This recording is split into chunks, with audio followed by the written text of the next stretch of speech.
Drama की starting में हमें इस ड्रामा की मेन फीमेल लीड दिखाई गई जिसका नाम है रिन, जो कि जस्ट अभी सोल से जेजू आइसलैंड आई है कुछ रीजंस की वजह से अपनी ग्रैंड मदर के साथ रहने। इसलिए जब वो वहाँ का फ्रेश नज़ारा एंजॉय कर ही रही थी कि तभी उसकी नज़र सामने रखे कैंडी बॉक्स पर गई, जो कि उसे काफ़ी अट्रैक्ट करने लगा। इसलिए जब जैसी वो उसे लेने ही वाली थी मगर तभी उसके दोस्त उसे पिक करने आ गए, इसलिए वो उनके पास चली जाती है। बाय द वे रिन की इस दोस्त का नाम है लिली, तो वहीं इस लड़के का नाम है ह्यूनजुन, जो कि काफ़ी हैंडसम और पॉपुलर दिखाया गया है, जिसे बचपन से रिन पर सीक्रेट क्रश है। इसलिए खुश था कि रिन शहर छोड़कर फाइनली अपनी ग्रैंड मदर के पास वापस से रहने आ गई है। लिली पूछती है कि भला ये हेडफोन्स कैसे है, तो तब रिन ने इन दोनों को अपनी बीमारी के बारे में बताया कि एक्चुअली मुझे हाइपरकेसिस डिसीज़ है, यानी एक ऐसी बीमारी जिसमें हल्की सी आवाज़ भी काफ़ी तेज़ सुनाई देती है। तो तब ह्यूनजुन को रिन के लिए काफ़ी बुरा फील होने लगा। By the way Hyunjun new car लेकर आया था, इसलिए लिली बताने लगी कि अब ह्यूनजुन का बिजनेस बहुत ही अच्छा चल रहा है, यानी इसने अपने बिजनेस में कुछ चेंजेस किए जिससे पूरे जेजू आइसलैंड में इसके रेस्टोरेंट के चर्चे हो गए। साथ ही इसके वर्कर्स भी बहुत ही ज़्यादा हैंडसम हैं एंड अलग अलग कंट्रीज से हैं। अब हम एक खेत देखते हैं जो कि ह्यूनजुन का है, जहां हैंडसम बॉयज़ कैरेट निकाल रहे थे। लिली बताती है कि एक्चुअली कस्टमर्स पहले ही बुकिंग कर देते हैं कि उन्हें कौन से वाले हैंडसम वर्कर के हाथ की निकली हुई गाजर का जूस पीना है। फिर रेस्टोरेंट दिखाया गया जहां बाहर टोटली सब गर्ल्स थी एंड अंदर भी पूरा रेस्टोरेंट गर्ल्स से ही भरा हुआ था। लिली बोलती है कि देखा, इसे कहा जाता है बिजनेस, यानी ये सब गर्ल्स यहाँ इसलिए हैं क्योंकि यहाँ का हर एक बॉय बहुत ज़्यादा प्रिटी एंड हैंडसम है।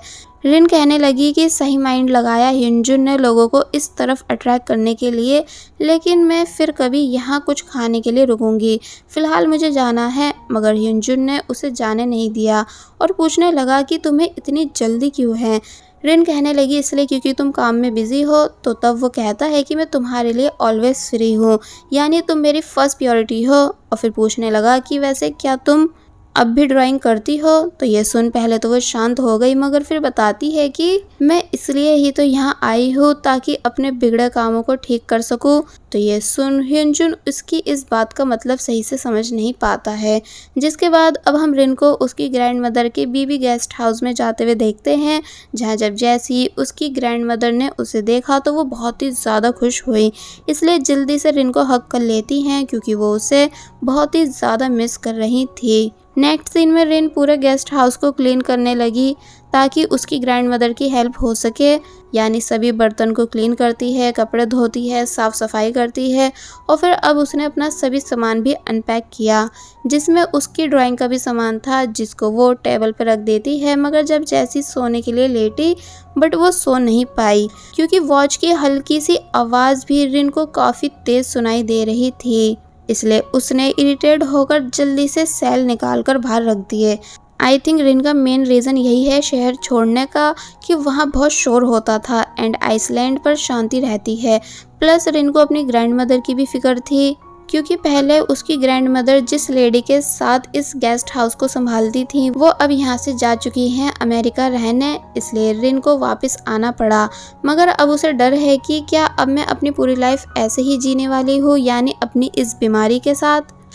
उसने हेडफोन पहने और अपने फेवरेट सिंगर का सॉन्ग सुनते हुए सो गई क्योंकि अब उसकी नींद का सिर्फ एक ही सहारा है, उसके फेवरेट सिंगर की वॉइस, जो कि काफ़ी ज़्यादा स्वीट है, जिस वजह से रिन को ईजिली नींद आ जाती है।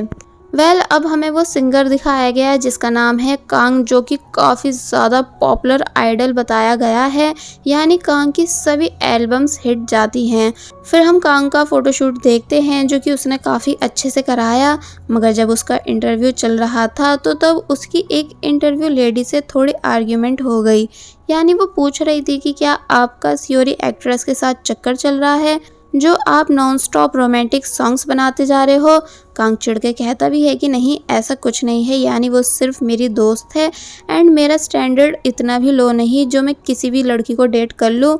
तो तब वो पूछती है कि लेकिन तब भी कोई तो लड़की होगी जिसे आप पसंद करते हो या आपको गर्ल्स में इंटरेस्ट ही नहीं है। तो इस पर वो कहता है कि फ़िलहाल तो ऐसी कोई लड़की नहीं जो मुझे पसंद आए, क्योंकि मुझे उस लड़की से शादी करनी है जो बहुत ही ज़्यादा इंटरेस्टिंग एंड काइंड हो, जो कि मुझे अपनी तरफ अट्रैक्ट करे, जो बात आप में बिल्कुल भी नहीं।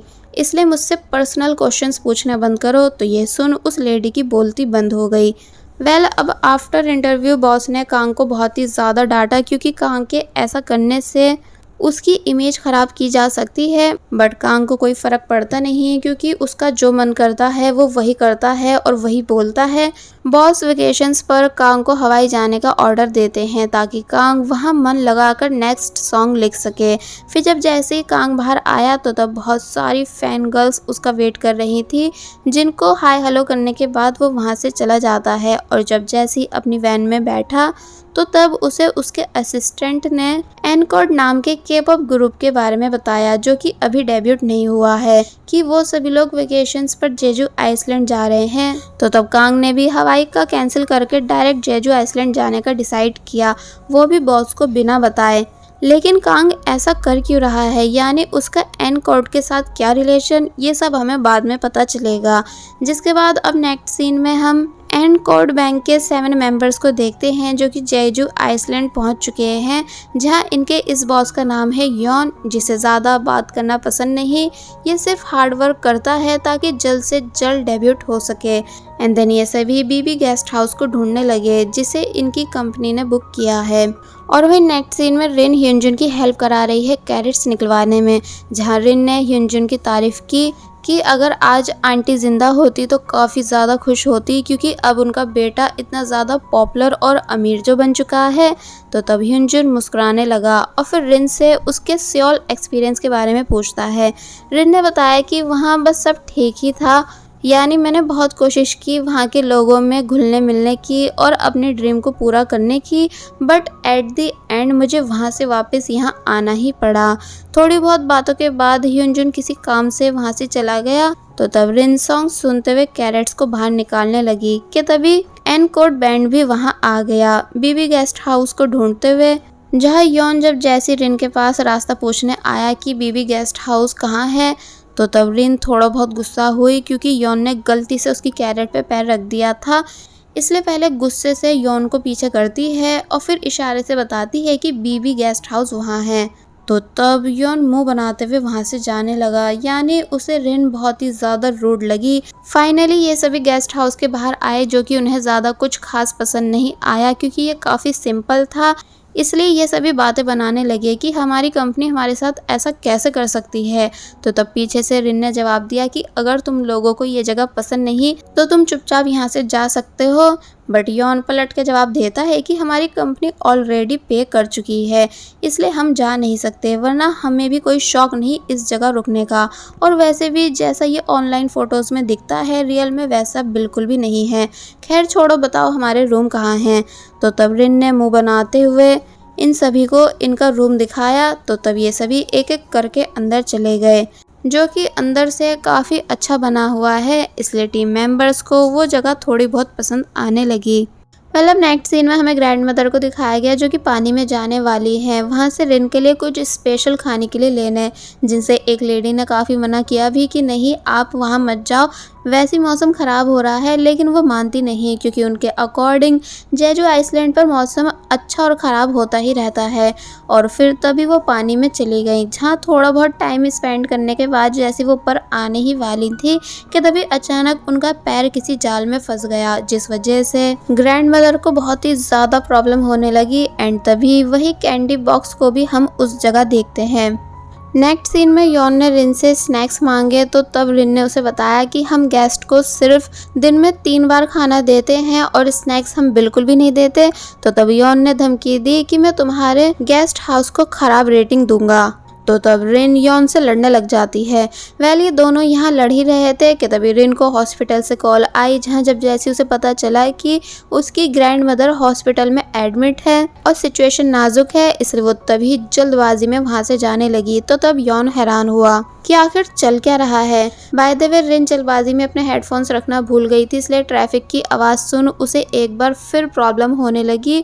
जो सब होते हुए अपनी कार से कांग भी देखने लगा, जो कि जस्ट अभी जेजो आइसलैंड पहुंचा है, लेकिन वो आगे निकल जाता है कि तभी ज़्यादा प्रॉब्लम होने की वजह से रिन नीचे गिर गई, जिस बारे में जब जैसे कांग को पता चला कि पता नहीं कौन लड़की है जो इतनी ज़्यादा प्रॉब्लम में है, इसलिए वो तभी भागता हुआ रिन के पास आया और उसे उठाकर पूछता है कि क्या तुम ठीक हो।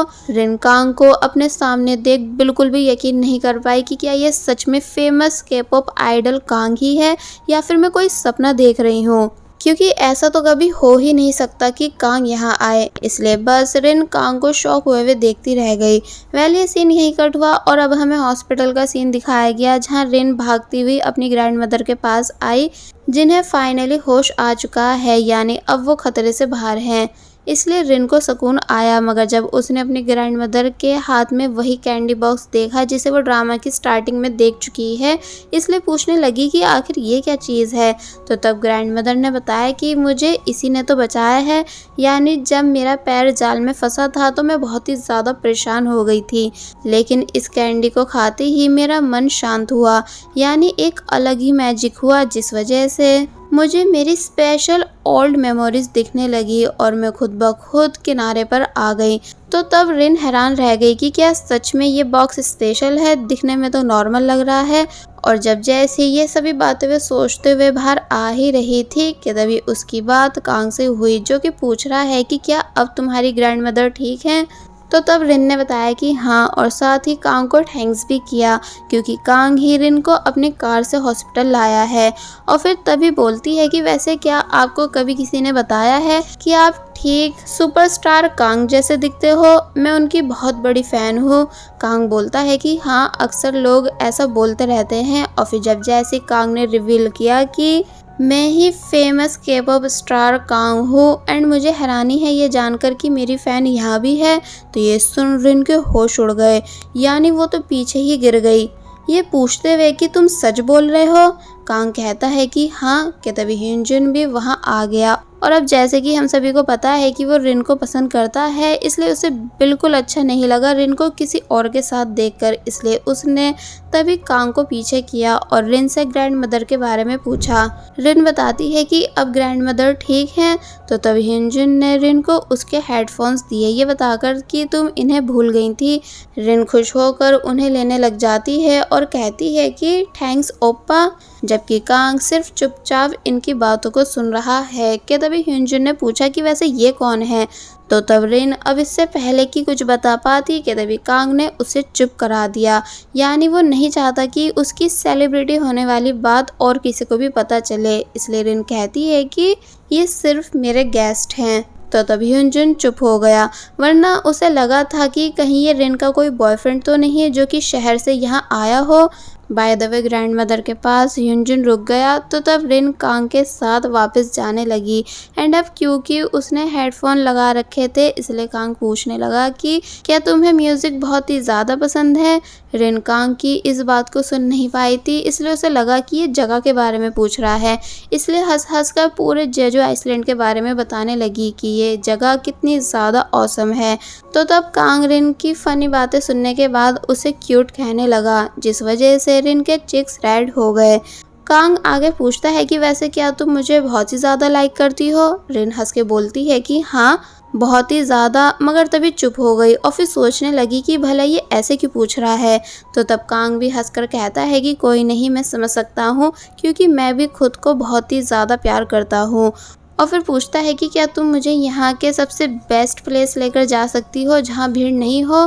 तो तब रिन मान गई और उसे एक शांत जगह ले आई, जो कि रिन की बचपन से फेवरेट है। बट अब क्योंकि रिन की कान की प्रॉब्लम पहले से भी ज़्यादा बढ़ चुकी है, इसलिए उसे एक बार फिर तकलीफ हुई, जिस वजह से उसने हेडफोन पहन लिए। बट कांग को लगने लगा कि मुझसे बात नहीं करना चाहती। तो तब रिन ने कांग को सच बताया कि एक्चुअली मुझे एक ऐसी बीमारी है जिसमें हल्की सी आवाज़ भी बहुत तेज़ सुनाई देती है, इसलिए मैं ऑलवेज हेडफोन पहन के रखती हूँ। कांग कहता है कि ओ अच्छा ये बात है, तभी तुम्हारा बॉयफ्रेंड हॉस्पिटल में तुम्हारे लिए इन हेडफोन को लाया था, सच में उसे तुम्हारी बहुत फिक्र है। तो तब रिन ने जल्दी से क्लियर किया कि नहीं नहीं ऐसा नहीं है, यानी ओपा युनजुन सिर्फ मेरे अच्छे दोस्त हैं, जैसा आप सोच रहे हो वैसा कुछ भी नहीं। तो तब कांग एक बार फिर हंसने लगा क्योंकि उसे रिन के ऐसे बोलने का स्टाइल पसंद आ रहा है कि ये कितनी भोली है। रिन पूछने लगी कि वैसे आप यहाँ क्यों आए हो, किसी शो की शूटिंग करने? तो तब कांग ने रिन को क्लोज होने को कहा और फिर सीरियस होकर बताने लगा कि एक्चुअली मैंने किसी का मर्डर कर दिया है, इसलिए मैं यहाँ छुपने आया हूँ। प्लीज़ तुम भी मेरी हेल्प करा दो छुपने में, क्योंकि तुम तो मेरी फ़ैन हो ना। तो तब रिन शॉक रह गई कि क्या मर्डर? आपने किसी का मर्डर किया है? लेकिन क्यों और किसका? तो तब कांग एक बार फिर हंसा और बताता है कि अरे मैं तो मजाक कर रहा था। तो तब जाके रिन को सांस आई, जिसके बाद वो एक बार फिर नॉनस्टॉप कांग को घूरने लग जाती है। बाय द वे ये एक फ़ैन गर्ल के लिए सच में बहुत बड़ी बात है कि जिस के-पॉप स्टार को हम फॉलो करते हैं, उसे रोज़ अपने मोबाइल में देखते हैं, उसके सॉन्ग सुनते हैं, वो अचानक ही हमारे सामने आ जाए तो ये किसी सपने से कम नहीं होगा। इसलिए आप सभी कमेंट सेक्शन में ये ज़रूर बताएं कि अगर आप रिन की जगह होती तो आप कांग की जगह किस के-पॉप आइडल को देखना चाहती। बाय द वे स्टोरी आगे भी काफ़ी इंटरेस्टिंग रहने वाली है, इसलिए आप इसके आगे के पार्ट्स को बिल्कुल भी मिस नहीं करिएगा। और बस फिर इसी सीन के साथ पार्ट 1 यहीं पर एंड हो जाता है।